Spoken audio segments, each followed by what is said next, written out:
네, 가장 먼저 찾아갈 곳은 이재용 삼성전자 부회장의 1심 공판이 열렸던 서울중앙지법이 있는 곳이죠. 2호선 서초역이었습니다. 네, 곧바로 이야기로 들어가 보겠습니다. 이 자리에 이현종 문화일보 논설위원, 소종섭 전 시사저널 편집국장, 그리고 서정욱 변호사 나오셨습니다. 어서 오세요. 네, 안녕하세요.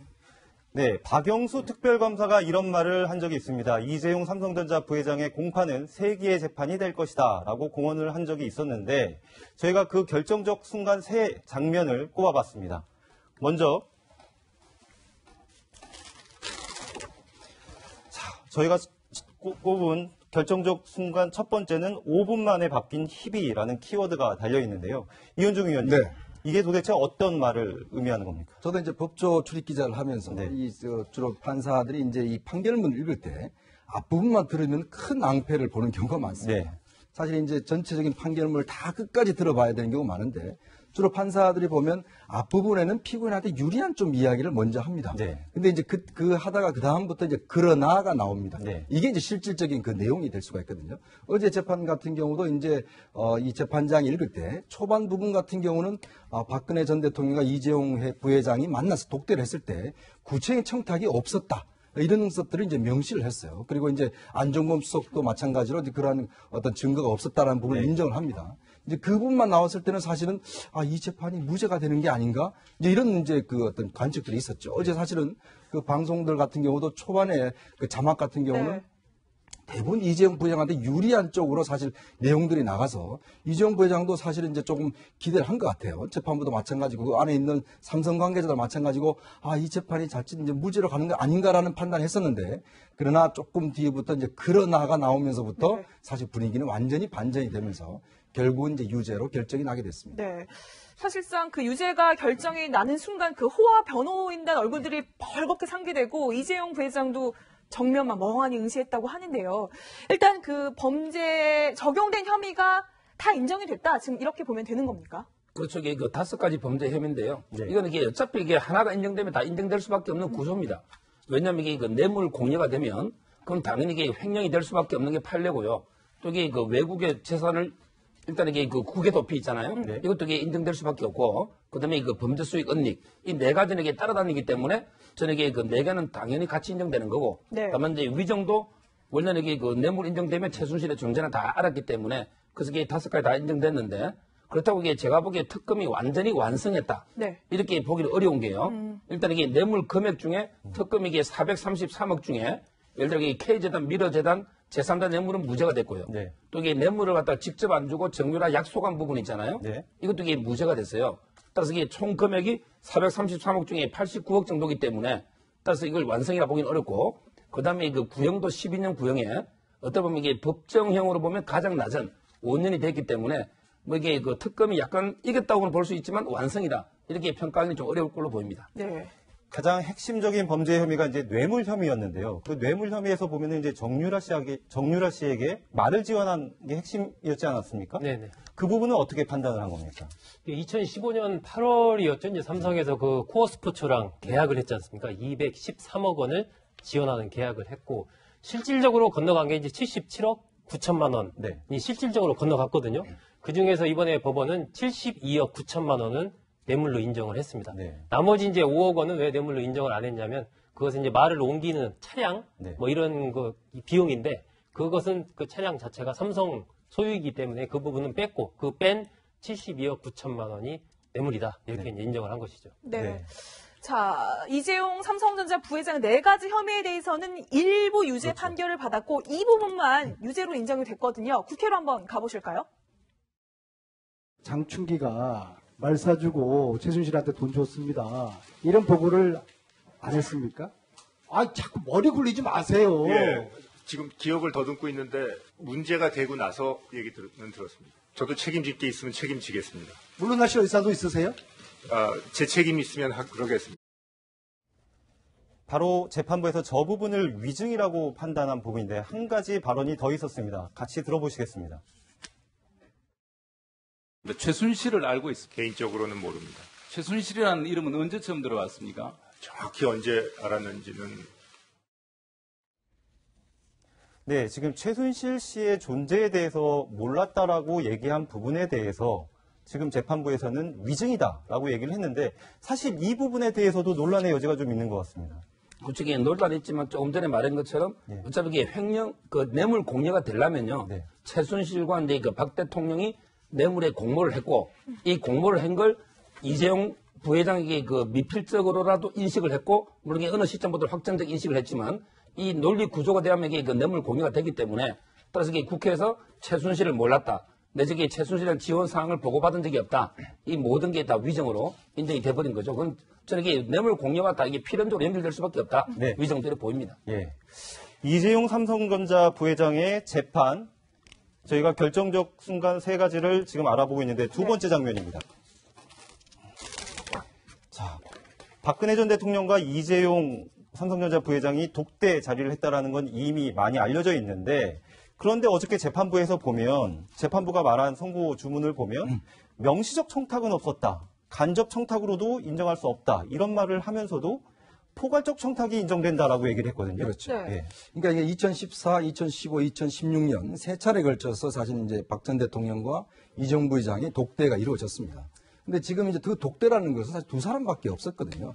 그렇다고 본다면 두 사람 간의 그 대화 내용을 누가 뭐 알 수는 없습니다. 그거 관련된 뭐 녹취록이나 증거 자체도 없기 때문에 그래서 사실은 이제 이재용 부회장 측에서도 사실 이 상황에서 뭔가 그 명시적인 자기가 부탁한 적이 없다. 네. 이렇게 이야기를 했고 사실 이제 안종범 수석의 수첩에서 보면 이제 대통령이 이야기할 말씀 자료라든지 이런 것들 통해서 이제 언뜻 간접적인 정황은 있지만 구체 그 독대에서 뭔가 이루어진다는 것은 확정할 수 없는 것이거든요. 그래서 아마 어제 재판부도 실제로 그 상황에서는 뭔가 요구를 하고 받아들이고 이런 자체가 없었다라고 이제 인정을 한 겁니다. 그렇지만 우리가 이제 역대 어떤 그 대통령과 재벌 회장과의 관계를 볼 때는 뭔가 그 대통령이 뭔가 권한을 많이 갖고 있지 않습니까? 그렇죠. 제왕적 대통령 이야기 하듯이 그러니까 역대 사례를 볼 때 그런 독대 속에서 뭔가 대통령의 어떤 포괄적인 어떤 이 힘이 있었고 그 포괄적인 힘을 믿고 이재용 부회장 측에서도 뭔가 이제 그 요구를 들어줬던 이러한 것들이 인정된다라고 이제 이야기를 한 것이죠. 그건 뭐냐면 결국 그동안 우리가 관행적으로 이루어왔던 대기업 회장과 대통령과의 만남에서 비춰봐서 이번 모임도 마찬가지로 그냥 단순한 만남은 아니었다. 네. 이것에서 포괄적인 어떤 주고간 정황들이 있었다라고 이제 재판부가 인정한 겁니다. 근데요. 그러니까 대놓고 청탁을 하진 않았지만 한마디로 뭐 이심 점심으로 청탁을 했다, 무식시적 청탁을 했다는 건데 그런 식으로 따지면 박근혜 전 대통령과 독대한 뭐 다른 재벌 총수들은 그러면 그렇죠. 청탁을 한 게 아니냐, 이게 물증이나 뭔가 이렇게 증거가 확실히 없는데도 이 법 적용이 가능하냐 이런 논란이 있더라고요. 그쪽에 이번 제가 1심의 가장 큰 특징이고 항소심에서 이게 가장 다툴 게 뭐냐면요. 바로 이게 그 판결을 보면 명시적인 네. 또 이게 적극적인 또 이게 구체적 개별적인 청탁은 없었다는 거예요. 예를 들어 이게 그 삼성물산과 제일모직 합병, 네. 또 이게 신규 순환 출자 주식 처분, 또 이게 중간 지주회사 있잖아요. 삼성생명 이렇게 개별적인 청탁은 전혀 없었다. 이걸 이렇게 전제했어요. 네. 자, 그럼에도 이게 불구하고 성계구도 바로 이게 포괄적 현황과 관련해서 묵시적인 청탁 이게 있었기 때문에 따라서 이게 부정한 청탁이 있다. 이게 이제 핵심이거든요. 네. 그런데 그것도 또 중요한 게 부정한 청탁도 사안별로 달리 봐야 된다. 이 말이 이게 K재단, 미르재단은 부정한 청탁이라 볼 수가 없고 다만 이게 동계 스포츠센터나 정유라 지원 부분은 부정한 청탁으로 봐야 된다. 사안별로 달리 봐야 된다. 이게 이제 판결이거든요. 그래서 이게 두 가지 핵심이 과연 이게 부정한 청탁을 사안별로 달리 판단할 수 있는가? 이게 첫째 쟁점이고요. 두 번째는 이게 묵시적인 청탁도 판례가 인정하지만 과연 이게 개별적 사안이 아니고 포괄적 현황과 관련해서 묵시 청탁을 인정할 수 있을 것인가? 이렇게 되면 이게 재형법중주의 때는 너무 넓어지거든요. 네. 솔직히. 그래서 이게 저는 이 부분이 아마 항소심에서 가장 치열하게 삼성이 다툴 부분이 아닌가 이렇게 보입니다. 네. 이번에 재판부가 이제 청와대에서 뒤늦게 발견된 그 삼성 지원 문건 관련해서 이걸 상당히 그 고려를 한 것 같아요. 네. 그러니까 그 청와대에서도 삼성 지원과 관련해서 뭔가 내부적으로 이야기가 있어 왔고 그것에 대통령이 인식했지 않았냐라는 이제 그런 판단을 한 것이거든요. 근데 문제는 이제 이게 2심에 갈 경우에 과연 그 문건 자체가 대통령한테 어떤 식으로 보고가 됐고 또 대통령이 또 어떤 식으로 인식을 했는지 이런 구체적인 부분에 대한 좀 다툼들이 있을 것 같아요. 만약 그렇다고 한다면 박근혜 전 대통령이 물론 뭐 포괄적으로 알았다라고 우리가 뭐 그냥 상상은 되지만 그러나 구체적으로 이걸 알 수 있었던 그 어떤 보고 계통 어떤 걸 통해서 알았는지 이런 부분에 대해서 다툼이 있을 경우는 상당히 이 내용 자체가 좀 뒤바뀔 수도 있는 저는 가능성은 충분히 있다고 봅니다. 네. 이재용 삼성전자 부회장의 결정적인 장면을 알아보고 있습니다. 마지막 결정적 순간 화면으로 먼저 만나보시겠습니다. 저의 증언이 이재용 부회장에게는 아마 단기적으로는 큰 고통이 될 수도 있겠지만 이재용 부회장과 삼성과 한국 경제 전체의 발전에 긍정적인 계기가 될 거라고 기대하면서. 네. 이재용 삼성전자 부회장의 재판에 개인 자격으로 공정거래위원장, 현역 공정거래위원장이 출석한 것도 상당히 이례적이었는데요.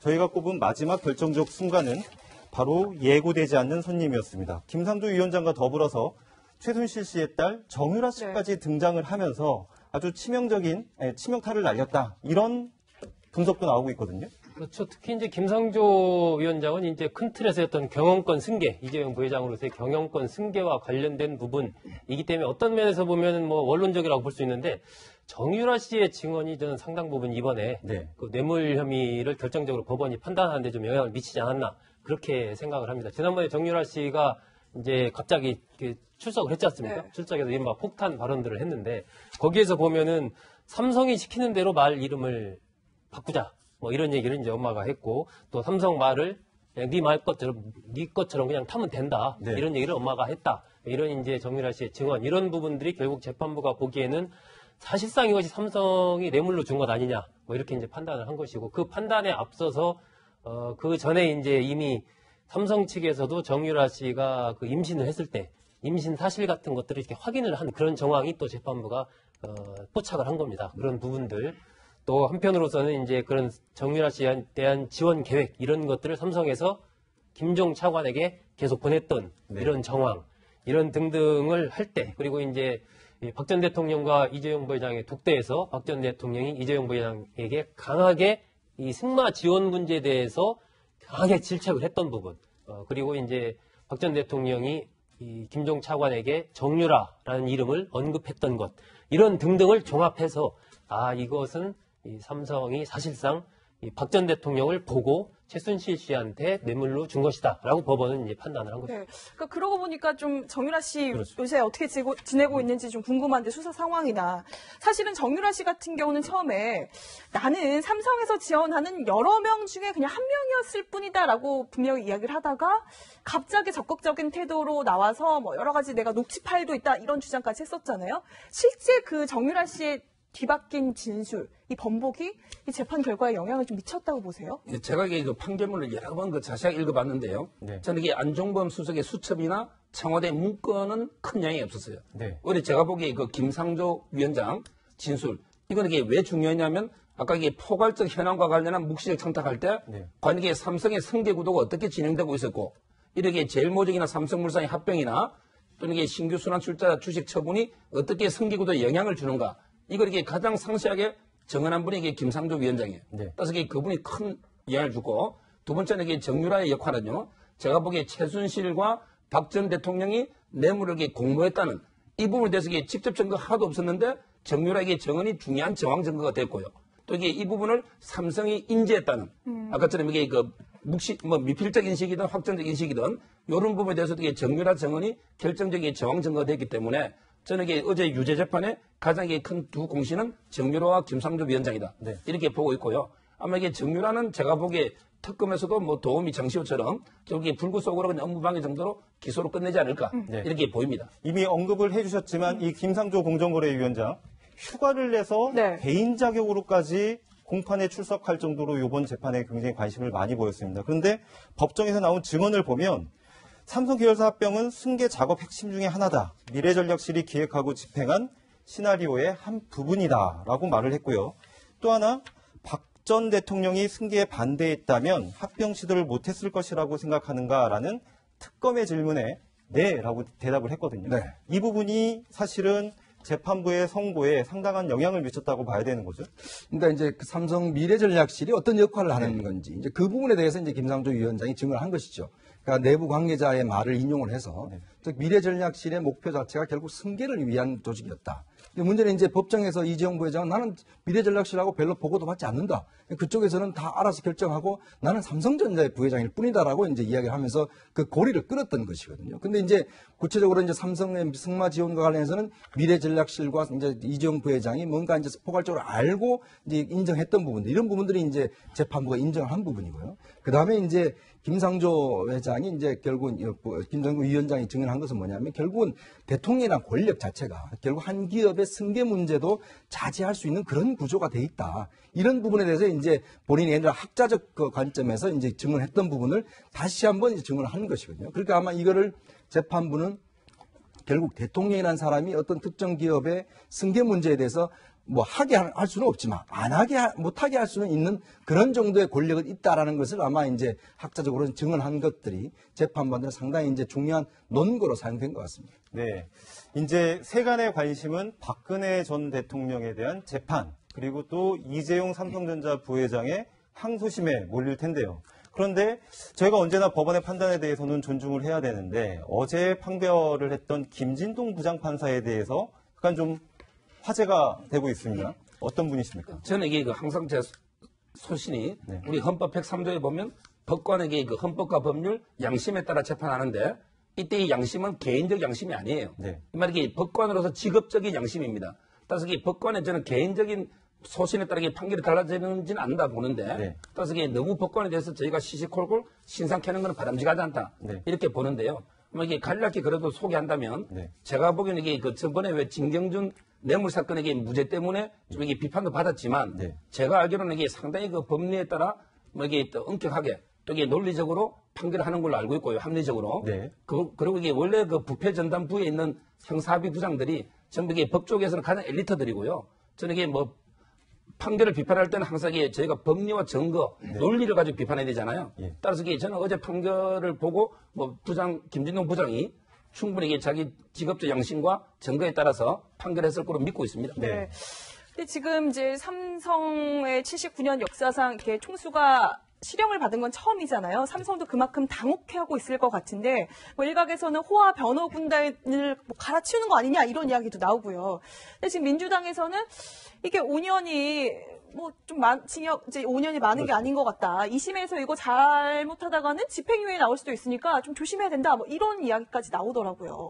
오늘 뭐 박주민 의원이 이른바 3호 법칙해서 징역 3년에 집행유예 5년 이럴 가능성이 항소심에서 나올 가능성이 있다. 뭐 이런 얘기를 했죠. 근데 지금 5년형의 실형을 두고 이제 누구는 뭐 너무 적다 네. 얘기하고 누구는 이렇게 묶어놓으면 그럼 앞으로 어떻게 하라는 얘기냐 뭐 이런 여러 가지 얘기가 나오는데 제가 생각하기에는 저는 지난 화요일 날 이제 한 방송에서 물어보길래 5년 안팎에 나올 가능성이 가장 높다고 얘기했거든요. 네. 저는 여러 가지 상황을 감안했을 때 이번에 5년형을 재판부가 선고를 한 것은 어느 정도 합리적인 선에서 결정한 것이다. 뭐 그렇게 봅니다. 일단 뇌물이라든지 이런 부분 자체의 혐의도 전체적으로 인정이 됐고 그러면서도 좀 재판부가 여러 가지 고려 속에서 좀 낮은 형량을 선택한 부분이 또 있거든요. 이런 부분들이 본다면 향후에 물론 항소심에서 그렇게 높아지거나 낮아질 가능성도 있지만 저는 높아질 가능성은 글쎄 그렇게 높지는 않은 것 같다. 그러니까 현재 수준이나 조금 오히려 낮아질 가능성이 더 높은 건 아닌가 싶고요.